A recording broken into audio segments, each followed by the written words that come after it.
여러분 반갑습니다. 장박사입니다. 오늘 시장 주말 사이 전국적으로 코로나 확진자 수가 증가함에도 불구하고 그래도 다행히 장 초반 약간 상승 이후에 곧바로 굉장히 강한 반등으로 시장이 이어졌다라는 점이 굉장히 또 긍정적으로 시장을 바라볼 수 있게 합니다. 일단 시장이 저희가 우려했던 것보다 굉장히 좀 큰 반등을 줘서 일단 다행으로 생각을 하고요. 뭐 이런 부분에서는 나스닥 선물의 상승, 해외 주가들의 강세 그런 여러 가지가 복합적으로 작용을 했을 것이며 거기에 더불어 10시에 발표된 코로나 확진자 수가 이제 200명대로 발표가 되면서 우려를 불식시켰다라는 점에서 오늘 큰 폭의 반등이 나왔습니다. 일단 코로나 확진자 추세는 조금 더 지켜봐야 되겠죠. 시장에서는 이제 8월 말 정점을 찍고 올라갈 것으로 보고 있고, 이런 거리두기 3단계 시점은 곧 이런 코로나 섹터의 매도로 봐야 되는 시점이기 때문에 그런 부분이 언제 이루어지는지 면밀히 봐야 됩니다.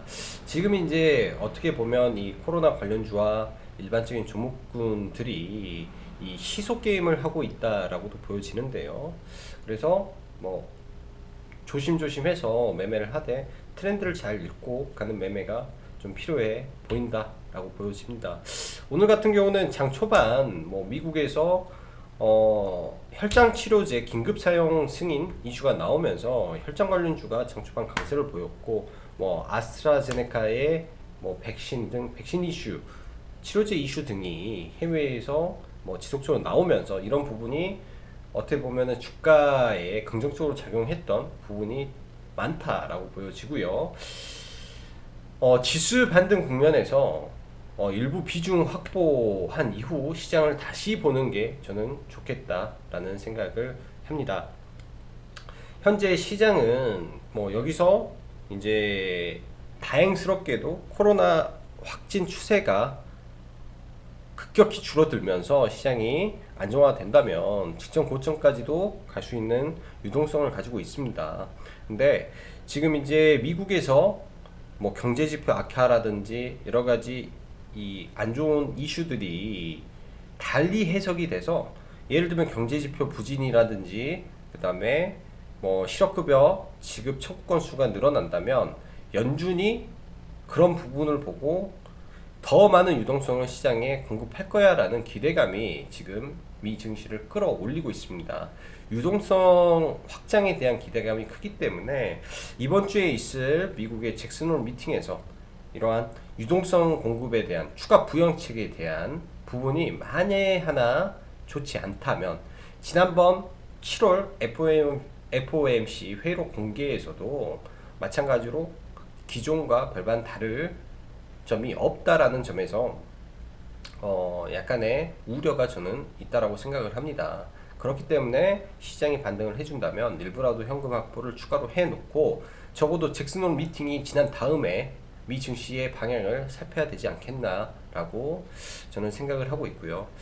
일단 이제 FOMC에서 사실 이번에 현금을 뿌린 부분에 대해서 우리가 생각을 해야 되는데, 과거 금융위기 때는 금융사에게 엄청난 자금을 쏟아부었습니다. 근데 지금은 금융회사가 아니라 일반 기업, 일반 개인 등에게 자금을 쏟아붓고 있죠. 이러한 돈이 현재 인플레이션을 가중시켜서 뭐 주식이라든지 부동산이라든지 등등의 버블을 만들고 있기 때문에 이 연준도 이런 부분에 대한 우려를 조금씩 시장에 내포하고 있는 과정에 있습니다. 뭐 흔히 말해서 테이퍼링이라고 하죠. 과거 이제 금융위기 당시에 버냉키 의장이 이제 엄청난 돈을 헬리콥터 머니를 쏟아붓고 나서 2013년이었을 거예요. 11년이었던가 13년에 이제 본격적인 테이퍼링이 되는데, 말 그대로 그때 그 쇼크가 왔어요. 버닝썬이라네. 버냉키 쇼크가 와가지고 그 당시도 굉장히 지수가 단기간에 흔들린 적이 있습니다. 그만큼 연준의 발언이 시장에 굉장히 큰 영향을 미치기 때문에 그런 부분 이번 주에 나오는 빅 뉴스이기 때문에 신경을 써서 시장을 바라봐야 된다라고 말씀드릴게요. 오늘 시장을 보면 각 섹터 대장주급들이 시장을 받쳐주면서 시장이 강했고, 특히 제약바이오가 굉장히 강했습니다. 일단은 뭐 코스피로 보면 삼성바이오로직스, 그 다음에 삼성 SDI, 그리고 카카오 네이버가 굉장히 좀 강했고요. 일단은 셀트리온 그룹주가, 그 다음에 삼성 바이오로직스, 그 다음에 제넥신, 메지온, 알테오젠, ABL 바이오 뭐 등등 시가총액 상위 제약바이오들이 굉장히 강했기 때문에 코스닥 지수가 상대적으로 오늘 상당히 많이 올랐다라고 생각을 합니다. 그런 부분이 증시를 끌어올려서 나머지 종목들도 같이 가는 것처럼 느껴졌으나, 오늘도 종목별 희비는 굉장히 엇갈렸던 것 같아요. 그런데 이제 이러한 상승이 추가적으로 지속될 것이냐에 대한 부분에서 외국인이 장마감 통시효과 직전에 선물을 매도한 게 개인적으로 약간 걸리는 부분도 있습니다. 그렇기 때문에 지금이 100% 바닥이다 라고 생각하지 마시고, 시장을 조금 더 한 발짝 뒤로 물러서 관찰하는 게 굉장히 중요한 것 같다라고 보여지고요. 오늘 같은 경우는 언택 관련해서 네이버 카카오 외에도 결제 섹터, 그 다음에 이 클라우드 계열이 좀 강한 모습을 보였고, 정부 창초에 이제 정부 백신 치료제 개발 기업 지원 이슈가 추가적으로 부각되면서 진원생명과 제넥신들이 추가 강세를 좀 보였습니다. 지난주부터 좀 말씀드렸던 이 코로나 관련해서 비대면 원격 진료라든지 그 다음에 재택근무 관련주들은 오늘도 매매를 했고요. 원격 진료 같은 경우는 사실 장 초반에 갭이 크게 들 것으로 저는 예상을 했는데, 그 이유는 어젯밤 정세균 총리와 이 의협 인사들의 이러한 그 회동이 있었는데, 뭐 임시적으로 다시 파업을 풀겠다, 그런 부분이 분명히 시장에 작용할 거다라고 생각을 했는데 갭을 크게 뜨지 못했습니다. 그래서 목표 주가 설정 법인을 낮추고 시초에 뭐 물량을 다 줄이고 일단은 다시 봤고요. 재택근무 관련 주식은 오늘 장 초반에 굉장히 좋았죠. 특히 이제 링네트가 돌파가 좀 나왔는데, 뭐 눌림 매매를 오늘 시초 들어갔어요. 링네트를 눌림 매매를 들어갔고, 그 다음에 돌파 매매를 좀 못한 게 굉장히 조금 아쉬운 종목이었다라고 생각을 합니다. 간편식도 뭐 나쁘지 않았던 것 같고요.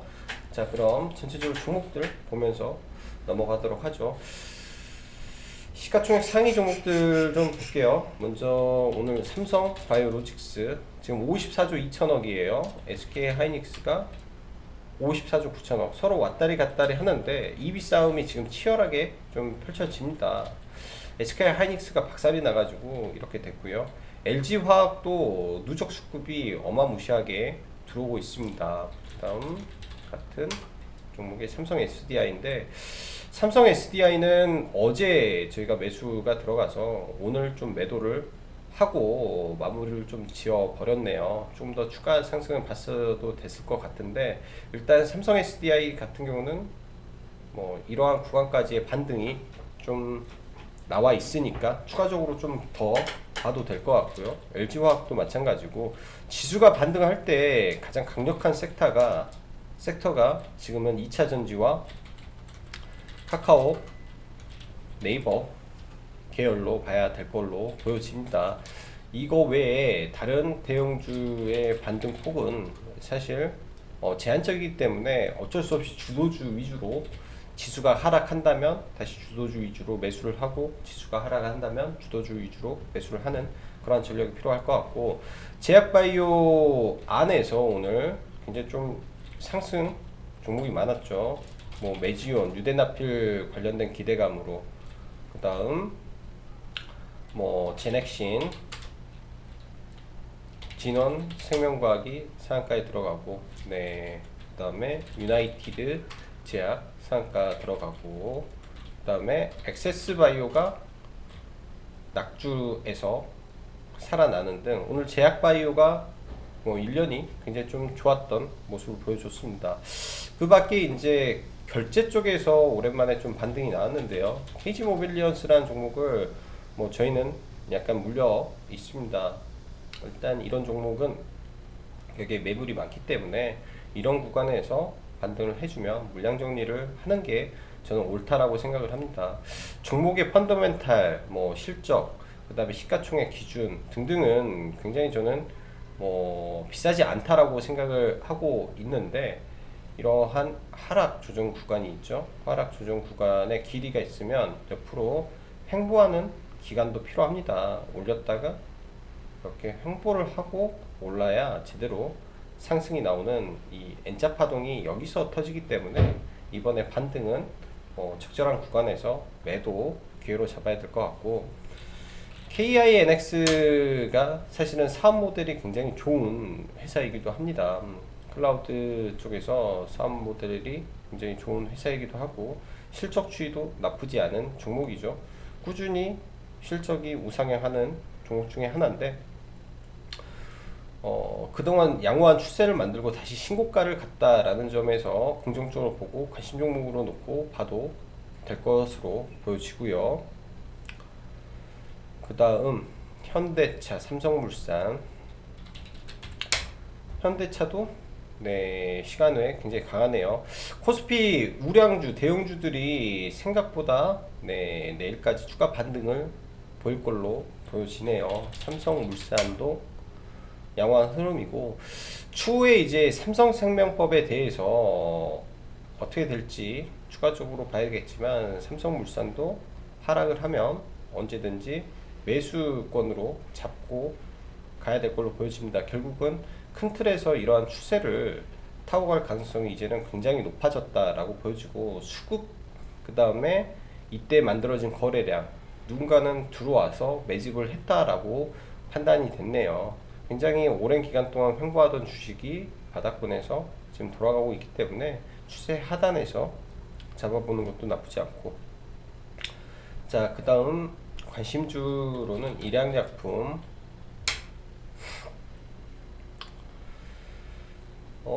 내일이나 모레 정도 며칠 안으로 60일선이 이제 만나는 구간이 됩니다. 이런 60일선 첫 만남 구간에서 이렇게 튀어 올라올 가능성이 있고, 지금 외국계 수급이 지속적으로 들어오고 있기 때문에 아직은 뭐 특별한 이슈가 없죠.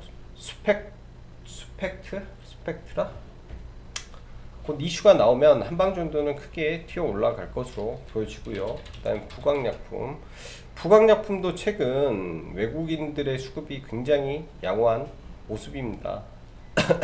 여러 번의 이제 바닥을 만들었고 21선을 돌리는 과정 속에 있기 때문에 언제라도 급등 모습이 나올 걸로 보여지네요. 그래서 부강약품도 관심 종목으로 놓고 보시면 좋을 것 같고요.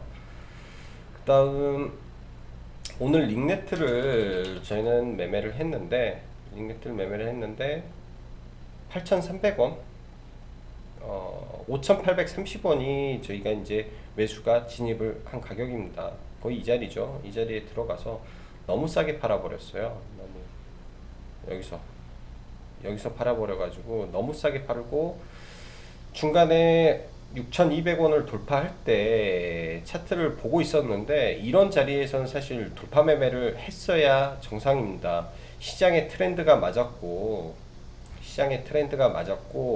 오전장 이 추가 확진자 수가 발표되기 직전이었기 때문에 충분히 한 번 정도 시세를 분출할 수 있는 구간이었었는데, 이 자리에서 돌파 매매를 못 들어간 게 조금 못내 굉장히 아쉽습니다. 여기 돌파하고 이 눌리는 구간에서 매수를 들어가는 게 원칙적으로는 돌파 매매의 기본이기 때문이죠.